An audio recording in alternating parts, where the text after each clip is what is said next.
आसमान शोलों में लिपटा था। जमीन लरज रही थी और फजा में एक आग बरसती हुई महसूस हो रही थी। यह कोई आम जंगी लम्हा नहीं था, बल्कि वो लम्हा था जब दुनिया ने सबसे मोहलिक हथियार की झलक देखी, RS-22 सरमट की। वो तबाही जो किसी भी मुल्क के वजूद को मिटा सकती थी। खामोशी के साए में जब दुनिया ये समझ रही थी कि जंगें अब सिर्फ सियासत के मैदान में लड़ी जाएंगी, तब रूस ने वो हथियार तैयार कर लिया था जिसने आलमी ताकतों के ऐवानों में जलजला बर्पा कर दिया।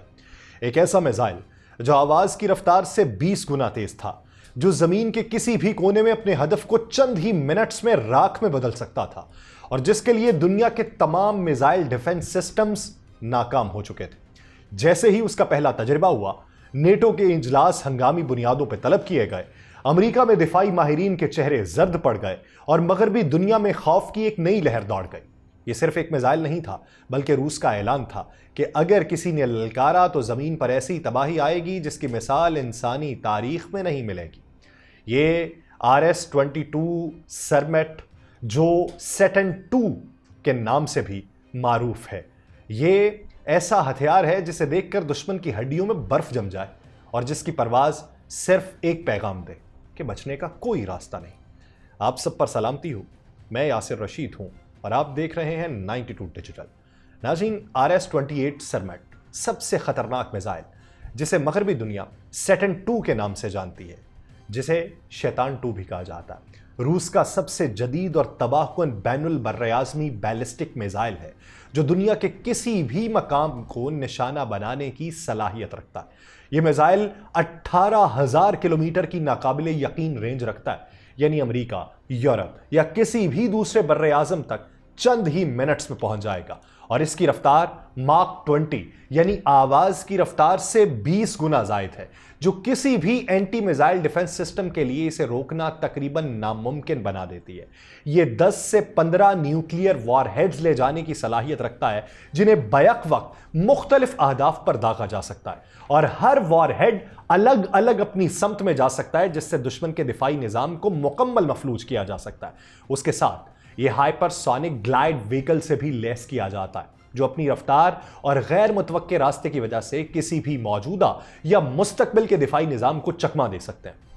रूसी सर व्लादिमीर पुतिन ने खुद इस मिसाइल को नाकाबिले तस्खीर करार दिया और इसे रूस की जौहरी डिटरनेंस का सबसे मजबूत सतून कहा। इसकी तबाहकुन सलाहियत इतनी ज्यादा है कि सिर्फ एक मिसाइल पूरे मुल्क को सफाई हस्ती से मिटा सकता है, और इसका शैतान नाम भी इसी खौफनाक हकीकत की अक्कासी करता है।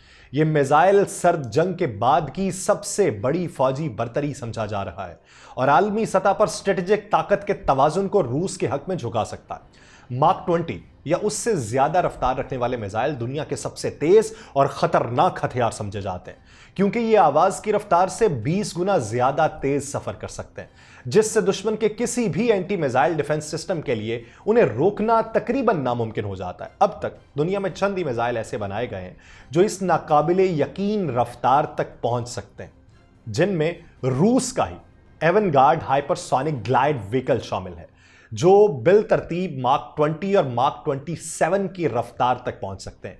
चीन का ZF WU-14 और अमेरिका का हाइपरसोनिक टेक्नोलॉजी व्हीकल 2 यानी HTV-2 वो भी माक 20 की हद उबूर कर चुके हैं, लेकिन अमेरिकी प्रोग्राम फिलहाल तात्तुल का शिकार है। इस रफ्तार को समझने के लिए एक मिसाल दी जा सकती है कि अगर एक मिसाइल माक 20 की रफ्तार से सफर करे तो पाकिस्तान में अगर आप हैं तो कराची से इस्लामाबाद का 1200 किलोमीटर का फासला है, ये 2 मिनट में तय करेगा, जबकि एक आम मुसाफिर तैयारे को यही फासला तय करने में 2 घंटे लगेंगे। इसी तरह अगर कोई मिसाइल रूस से अमेरिका, जो तकरीबन 9000 किलोमीटर दूर है, उस पर हमला करे तो यह हदफ को सिर्फ 10 से 12 मिनट में निशाना बना सकता है, जो किसी भी रद्द अमल के लिए इंतहाई कम वक्त है। यही वजह है कि माक 20 की रफ्तार रखने वाले मिसाइल जदीद जंगी हिकमत अमली में एक नया मोड़ साबित हो रहे हैं, क्योंकि उनके खिलाफ कोई भी मौजूदा दिफाई निजाम मुअस्सर साबित ही नहीं हो सकता। न्यूक्लियर वॉरहेड्स दुनिया के सबसे तबाहकुन हथियार हैं, जो जौहरी तवानाई के जरिए मोहलिक धमाके पैदा करते हैं और चंद सेकंड में जमीन पूरे शहर को राख में बदल दिया जाता है। अब ये वॉरहेड ले जा सकता है मुख्तलिफ किस्म के। ये वॉरहेड बुनियादी तौर पे क्या होते हैं? ये फिशरेबल मटीरियल जैसे यूरेनियम 235 या प्लूटोनियम 239 पे मुश्तमिल होते हैं। इन मिसाइल की जो रेंज है उसको छोड़िए, इनका जो कैरी करना है वो कैरी किसको करते हैं? जौहरी चीज़ों को, जौहरी वॉरहेड को। तो जौहरी रिएक्शन के जरिए बेपनाह तवानाई खारिज होती है। न्यूक्लियर वॉरहेड्स को मुख्तलिफ इकसाम में तकसीम किया जाता है, जिनमें फिशन बम है यानी एटम बम, और फ्यूजन बम यानी हाइड्रोजन बम, ये सबसे नुमाया। फिशन बम सिर्फ जौहरी ज़र्रात की तकसीम पे काम करते हैं, जैसे हिरोशिमा और नागासाकी पे गिराए गए बम। जबकि फ्यूजन बम जो हैं, जो कई ज़्यादा तबाहकुन है, ये फिशन के बाद हाइड्रोजन के एटम्स को मिला के तवानाई पैदा करते हैं। जैसे रूस का टीसर टॉम्बा है या टीसर बॉम्बा भी जिसे कहा जाता है, जो 100 मेगा टन तक धमाका करने की सलाहियत रखता है। जदीद दौर में बूस्टर्ड फिशन बम और न्यूट्रॉन बम भी तैयार किए जा चुके हैं, जो दुश्मन की फौज को खत्म करने के लिए बनाए गए, मगर इंफ्रास्ट्रक्चर को कम नुकसान पहुंचाते हैं। इन बमों के असरात इंतहाई खतरनाक होते हैं, जिनमें जबरदस्त धमाका खेज लहर होती है, शदीद हरारत होती है, मोहलिक ताबकारी होती है, इलेक्ट्रोमैग्नेटिक पल्स हमले शामिल होते हैं जो पूरी इलेक्ट्रिकल इंफ्रास्ट्रक्चर को नाकारा बना सकते हैं। न्यूक्लियर वॉरहेड्स को मुख्तलिफ तरीकों से लॉन्च किया जाता है, जिनमें बैनुल बर्र-ए-आज़मी बैलिस्टिक मिसाइल हैं, आबदोजों से फायर किए जाने वाले मिसाइल हैं, बमबार तैयारों के जरिए गिराए जाने वाले बम शामिल हैं।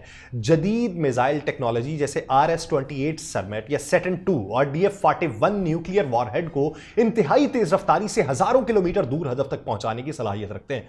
न्यूक्लियर वॉरहेड्स की तबाही का अंदाजा इस बात से लगाया जा सकता है कि अगर इनका इस्तेमाल बड़े पैमाने पर हो तो जमीन का दर्जा हरारत शदीद कम हो जाए, जिसे जौहरी मौसम कहा जाता है, जहां धुएं और ताबकारी की वजह से सूरज की रोशनी जमीन तक नहीं पहुंचती और इंसानी जिंदगी के लिए शदीद खतरात पैदा हो जाते हैं।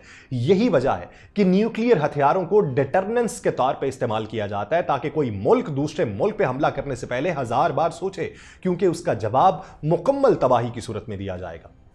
हाइपरसोनिक ग्लाइड व्हीकल क्या होती है जो इसके अंदर शामिल है इस मिसाइल में? ये एक जदीद तरीन मिसाइल टेक्नोलॉजी है जो रवायती बैलिस्टिक मिसाइल्स के बरक्स खला में जाने की बजाय जमीन के फजा में रहते हुए इंतहाई तेज रफ्तारी से अपने हदफ की तरफ बढ़ता है और मुसलसल रास्ता बदलने की सलाहियत रखता है। यह निज़ाम आमतौर पर माक 5 से माक 27 की रफ्तार तक पहुंच सकता है, यानी आवाज की रफ्तार से 27 गुना ज्यादा तेजी से, जिससे इसको रोकना तकरीबन नामुमकिन हो जाता है। रवायती बैलिस्टिक मिसाइल एक मुकर्रा कौसनुमा रास्ते पर चलते हैं, जिससे दुश्मन के एंटी मिसाइल सिस्टम्स उन्हें कबल अज वक्त शनाख्त करके तबाह कर सकते हैं। लेकिन हाइपरसोनिक ग्लाइड व्हीकल मुसलसल अपनी समत बदल सकता है, जिसकी वजह से कोई भी मौजूदा एंटी मिसाइल डिफेंस सिस्टम उसे हदफ तक पहुंचने से नहीं रोक सकता। आमतौर पर किसी बैनुल बर्र-ए-आज़मी या किसी दूसरे बैलिस्टिक मिसाइल रॉकेट के जरिए लॉन्च किए जाते हैं, जो इसे जमीन के ऊपरी फजा तक ले जाता है, जहां से यह आजाद होकर इंतहाई तेजी से अपने हदफ की जानिब ग्लाइड करता है।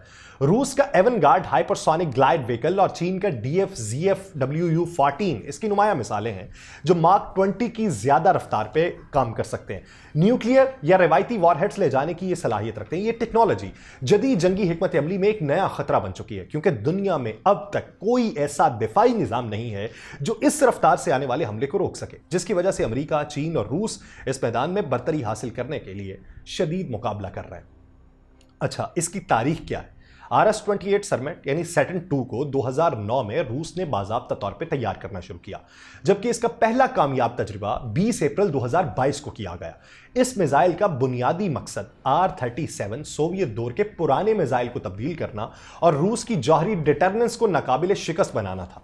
रूस ने इसे खास तौर पे अमेरिका और नेटो के मिसाइल डिफेंस सिस्टम को नाकाम बनाने के लिए डिजाइन किया, क्योंकि मगरबी ममालिक मुसलसल रूस के मिसाइल्स को रोकने के लिए नई एंटी मिसाइल डिफेंस सिस्टम तैयार कर रहे थे।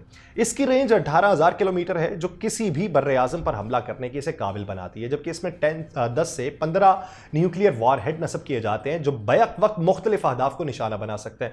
फिर मार्क 20 की रफ्तार, हाइपरसोनिक ग्लाइड व्हीकल सलाहियत, गैर मुतवक्के रास्ता इख्तियार करने की तकनीक, इसने अमेरिका और नेटो को शदीद खौफ में मुब्तला कर दिया, क्योंकि यह किसी भी मौजूदा एंटी मिसाइल डिफेंस को बाईपास कर सकता है। अमरीकी और यूरोपीय तज्जियाकारों के मुताबिक ये जो मिसाइल है, इसका कोई मुअस्सर तोड़ अभी तक नहीं बनाया जा सका, जिसके बायस नेटो ममालिक ने अपने मिसाइल डिफेंस प्रोग्राम्स को मजीद जदीद बनाने की कोशिशें तेज कर दी। रूसी सदर व्लादिमीर पुतिन ने कहा था कि मिसाइल दुश्मन को 2 बार सोचने पर मजबूर कर देगा कि वो रूस के खिलाफ किसी भी किस्म की जारहियत करे या ना करे। अमेरिका ने इसे दुनिया का सबसे खतरनाक जौहरी हथियार करार दिया और नेटो के कई इजलासों में इसके मुमकिना खतरे पर बात की गई। खासतौर पर अमेरिका, बरतानिया, फ्रांस और जर्मनी इस मिसाइल के हवाले से सबसे ज्यादा खौफजदा रहे, क्योंकि ये बराह रास्त उनके बड़े शहरों को निशाना बनाने की सलाहियत रखता है और उनके मिसाइल डिफेंस सिस्टम्स इसे रोकने में नाकाम है। तो यह है दुनिया का सबसे खतरनाक तरीन मिसाइल और शैतान 2 की कहानी। मुझे दीजिए इजाजत, अल्लाह ने के बाद।